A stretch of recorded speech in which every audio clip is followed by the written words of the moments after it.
এক হিন্দু আর এক খ্রিস্টান মরুভূমির মধ্যে ঘুরে বেড়াচ্ছে। এমন সময় তারা দুজনেই দূরে একটা মসজিদ দেখতে পেল। তখন হিন্দু লোকটি তার সাথে থাকা খ্রিস্টান লোকটিকে বলল, ভাই, এই মরুভূমির মধ্যে ঘুরতে ঘুরতে প্রচন্ড পরিমাণে ক্ষুধা লেগেছে। এখন আমরা দুজনেই যদি ওই মসজিদের মধ্যে গিয়ে নিজেদেরকে পরিচয় দেই, তাহলে ওই মসজিদের ইমাম সাহেব অবশ্যই আমাদেরকে কোনো না কোনো কিছু খাইতে দেবে।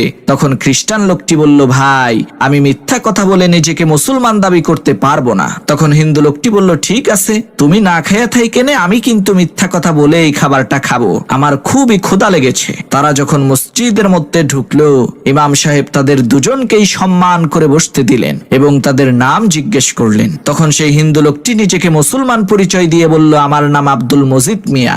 আর সেই খ্রিস্টান লোকটি বলল, আমার নাম মাইকেল। তখন ইমাম সাহেব মসজিদের খাদেমকে ডেকে এনে বললেন, ভাই, তুমি মাইকেল সাহেবকে খাবার খেতে দাও।